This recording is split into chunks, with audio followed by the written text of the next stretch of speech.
Baik, halo semuanya, Assalamualaikum warahmatullahi wabarakatuh. Perkenalkan, nama aku Feby Rostiani dengan NIM 2403273.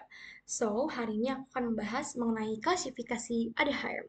Sebelumnya, kita akan mengulas sedikit pertemuan minggu kemarin, yaitu mengenai apa sih hambatan motorik itu. Nah, hambatan motorik itu adalah gangguan yang memengaruhi kemampuan seseorang untuk mengendalikan ataupun mengoordinasikan gerakan tubuh.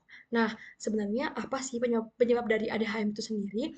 Yang pertama bisa bisa jadi dari kerusakan otak, gangguan saraf, kelainan otot, kelainan tulang maupun kelainan sendi nih teman-teman. Selanjutnya kita akan membahas mengenai pertemuan sekarang yaitu klasifikasi ADHD. Di sini aku telah mencantumkan beberapa klasifikasi ADHD. So, please pay attention. Let's go. So, how to understand? So, these are three classification from klasifikasi ADHD. Nah, yang pertama ada cerebral system disorder, lalu yang kedua ada musculoskeletal system dan juga deformitas kongenital. Nah, di sini adalah tiga daftar isi yang bisa disebut daftar isi yang akan aku cantumkan di video ini. So, are you ready? Yang pertama, kita akan membahas mengenai cerebral palsy. Nah, sebelumnya apa sih cerebral palsy? Nah, cerebral palsy adalah gangguan pada sistem saraf, lebih tepatnya pada sistem saraf pusat, tepatnya di otak, yang menyebabkan kelemahan dan kekakuan pada otak. Nah, di sini pertama-tama aku akan membahas mengenai beberapa jenis cerebral palsy. Nah, cerebral palsy itu pertama ada yang ringan, yaitu anak masih bisa bergerak dan juga beraktivitas dengan sedikit kesulitan. Yang kedua, ada cerebral palsy sedang, yaitu anak membutuhkan alat bantu ataupun pendampingan untuk bergerak. Yang ketiga, ada cerebral palsy berat, yaitu anak mengalami keterbatasan hampir di seluruh anggota tubuhnya dan memerlukan bantuan total dalam aktivitas sehari-harinya. Nah, teman-teman, di slide ini aku akan sedikit menjelaskan mengenai cerebral palsy yaitu klasifikasi di klasifikasi topografi. Nah, yang pertama ini kita akan membahas mengenai monoplegia nih teman-teman. Nah, monoplegia itu apa sih? Monoplegia itu adalah lumpuh pada satu anggota gerak saja, baik itu misalnya tangan kanan saja, ataupun tangan kiri saja, ataupun kaki kiri saja, ataupun kaki kanan saja. Lalu yang kedua, kita akan membahas mengenai hemiplegia. Nah, hemiplegia itu sendiri lumpuh pada sisi tubuh yang sama, baik tangan kanan ataupun kaki kanan, baik tangan kiri maupun kaki kiri. Selanjutnya, paraplegia atau diplegia. Nah, paraplegia atau diplegia ini yaitu lumpuh pada kedua kaki saja ataupun kedua tangan saja. Selanjutnya, ada triplegia, yaitu kelumpuhan yang mengenai tiga anggota gerak, baik itu satu kaki dua tangan maupun dua tangan satu kaki. Selanjutnya, ada quadriplegia, yaitu lumpuh pada seluruh anggota gerak, baik itu tangan ataupun kaki.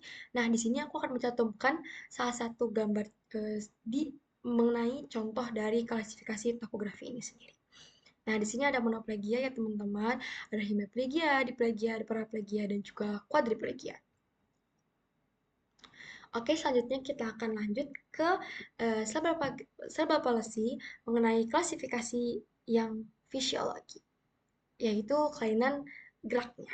Nah, di sini yang pertama ada spasticity, yaitu spastik. Nah, spastik ini adalah kekakuan pada otot akibat kerusakan pada motor korteks. Nah, jadi di sini otot anak itu akan menjadi kaku dan tegang. Lalu yang kedua, di sini ada hipotonia. Nah, hipotonia ini adalah kondisi atonia atau hilangnya tegangan otot sehingga tubuh itu tampak lunglai dan juga tak merespon rangsangan.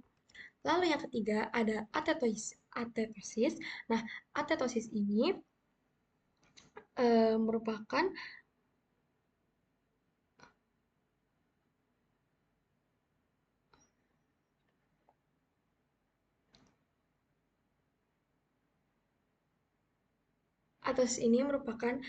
gerakan yang tak terkontrol, yang hilang saat tidur dan juga sering mengganggu aktivitas fungsional.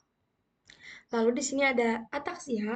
Nah, ataksia ini adalah gangguan keseimbangan yang membuat anak itu berjalan menyerupai orang mabuk dan juga anak tersebut mengalami salah perhitungan jarak sehingga hilangnya keseimbangan. Lalu yang kelima ada rigid, yaitu kekakuan hebat di mana leher dan juga punggung sering mengalami hiperekstensi ataupun bisa disebut tegang berlebih. Nah, yang keenam ada tremor, yaitu getaran ritmis terus-menerus pada mata, ataupun tangan, ataupun kepala, sehingga dapat mengganggu penglihatan dan juga aktivitas sehari-hari. Nah, di sini ada mix. Yang terakhir itu ada mix, yaitu jenis campuran. Nah, mix ini adalah gabungan dari beberapa jenis di atas. Contohnya, spastik di kaki dan juga rigid di tangan. Akibat kerusakan pada piramidal ataupun dan ekstra piramidal. Baik, teman-teman, di sini aku akan lanjut ke gangguan musko muskuloskeletal. Nah, di sini itu merupakan kelainan pada otot, tulang, dan juga sendi. Nah, di sini pertama-tama aku akan membahas mengenai poliomyelitis. Nah, poliomyelitis itu apa sih? Nah, poliomyelitis itu merupakan infeksi virus pada sel saraf motorik di sumsum tulang belakang yang menyebabkan kelumpuhan permanen. Nah, poliomyelitis ini disebabkan oleh infeksi virus yang menyerang saraf tulang belakang.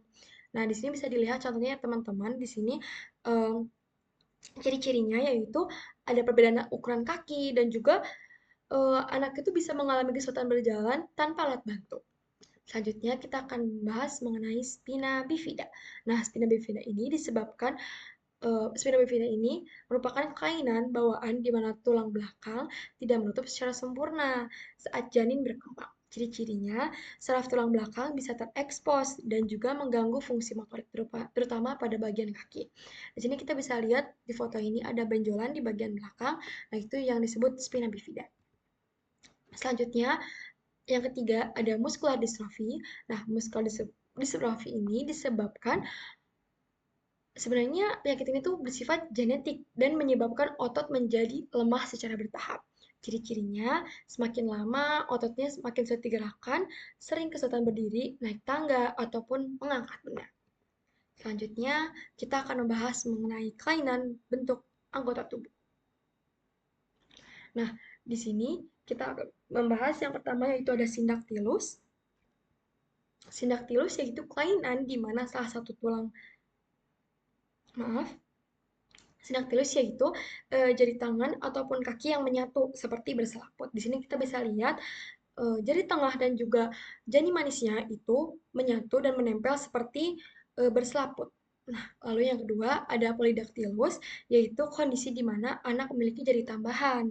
Nah, di sini kita bisa lihat di bagian uh, ibu jari itu ada jari yang berlebih.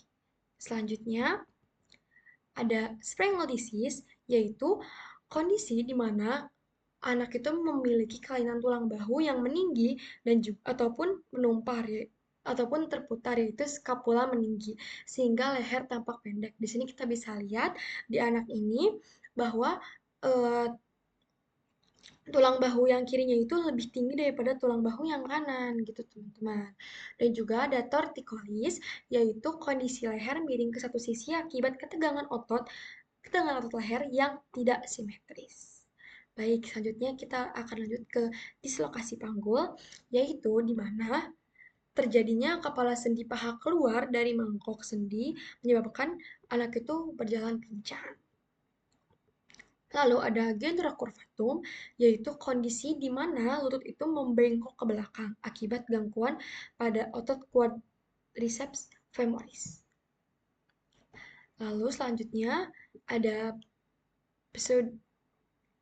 selanjutnya ada pseudoartrosis, yaitu munculnya sendi palsu di antara lutut dan juga mata kaki akibat gangguan pada tulang tibia dan fibula. Lalu ada clubfoot, yaitu kelainan sendi kaki yang disebabkan oleh perputaran tulang kering ataupun bisa disebut tibia dan juga kekakuan sendi ke atas serta pembengkokan muka kaki ke dalam. Nah, sekian dari saya, Febi Rostiani, mengenai klasifikasi ADHM. Semoga bermanfaat bagi teman-teman yang menonton. Sekian, terima kasih. Wassalamualaikum warahmatullahi wabarakatuh.